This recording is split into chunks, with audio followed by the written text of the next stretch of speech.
انسان کی پیدائش اس کی ماں کے پیٹ میں پہلے 40 دن تک پوری کی جاتی ہے،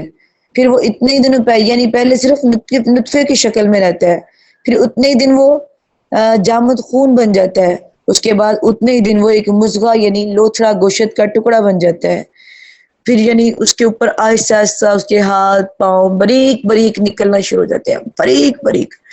باریک باریک ہوتے نکلنا شروع ہو جاتے ہیں، جو کہ محسوس بھی نہیں ہوتے، پھر آہستہ آہستہ وہ بڑھنا شروع ہو جاتا ہے، جب اس کو پورے مطلب کہ 3 یا 4 ماہ ہو جاتے ہیں، پھر اس کے اندر چوتھا ماہ جب شروع ہوتا ہے تو فرشتے کو اللہ بھیجتے ہیں، تو پھر اس کو 4 باتوں کے ساتھ بھیجتے ہیں، اس کے اندر وہ اس کی زندگی لکھ دیتا ہے کہ اس کی زندگی کتنی ہے اور اس کی موت کب آنی ہے، اور اس کو رزق جو ہے وہ کتنا ملنا ہے، اور نیک ہونا یا بد ہونا، نیک ہونا یا بد ہونا لکھ دیا جاتا ہے، حتیٰ یہاں تک کہ اس کے درمیان اور اس کی جہنم کے درمیان تھوڑا سا فرق رہ جاتا ہے، یعنی وہ عمل کرتا ہے جہنمیوں والے۔ سب سے پہلے تو یہ سمجھ لیں کہ وہ 40 دن جو ہے وہ نطفے کی شکل میں رہتا ہے، پھر وہ لوتھڑا بن جاتا ہے، پھر وہ مطلب کہ گوشت کا بنتا ہے، تو اس طرح جب یہ سب کچھ ہو جاتا ہے، پھر فرشتہ آ کے لکھتا ہے کہ اس کی قسمت میں لکھ کے آؤ کہ اس کی زندگی کتنی ہے، یعنی زندگی جو ہے وہ اللہ لکھتا ہے، وہ کوئی کم بھی نہیں کر سکتا، چاہے وہ جتنا مرضی بڑا جادوگر ہے، چاہے جتنا مرضی وہ جادو کر دے، لیکن موت کسی کو نہیں دے سکتا۔ اکثر کہتی ہے نا فلاں نے ایسے کر دیا تھا تو وہ فوت ہو گیا، وہ دنیا سے چلا گیا، وہ مر گیا، فلاں نے جادو کر دیا تھا تو ایسے ہو گیا، ایسے ہو گیا، یعنی کہ اکثر ایسی بات، تو ایسا کبھی نہیں ہوتا کہ کسی نے جادو کر دیا اور وہ مر گیا، کسی نے، موت تب بھی آتی ہے جب اس کی قسمت میں لکھی ہوتی، ایک قدم بھی قرآن کہتا ہے لا یستاخرون ساعۃ ولا یستقدمون، کہ موت آپ کی نہ ایک قدم آگے ہو سکتی ہے اور نہ ہی ایک قدم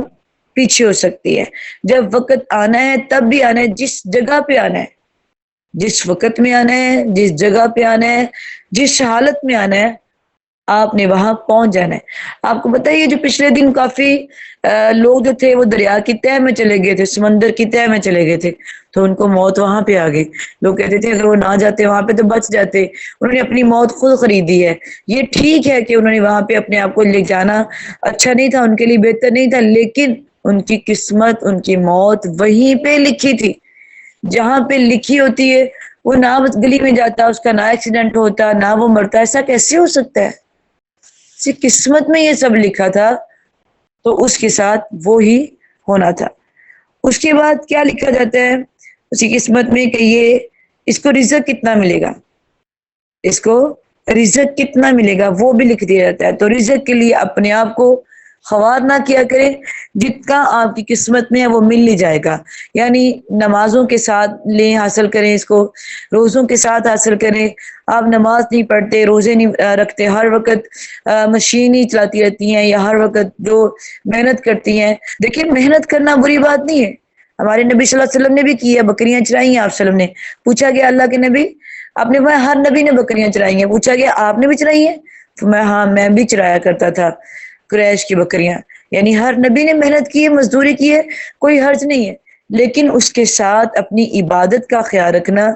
اپنی عبادت کو کرنا، نماز روزہ، اللہ تعالیٰ محنت کو بھی عبادت بنا دیتے ہیں جب ہم اپنی روزوں کا، نماز کا اس کے ساتھ ساتھ احترام کرتے ہیں، تو یہ مت کہا کریں کہ میری قسمت یہ اس طرح کی ہے، خود ایسے ہے ایسے ہے، نہیں، جو آپ کی قسمت میں وہ اللہ نے لکھ دیا وہ آپ کو مل ہی جانا ہے، وہ آپ کہیں بھی پہنچ جائے آپ کے پاس پہنچ جائے گا، لیکن جو قسمت میں نہیں ہے وہ آپ کے منہ کے اندر گیا ہوا لقمہ بھی باہر گر سکتا ہے، جو آپ کی قسمت میں نہیں ہے۔ اور اس کے بعد کیا لکھا جاتا ہے،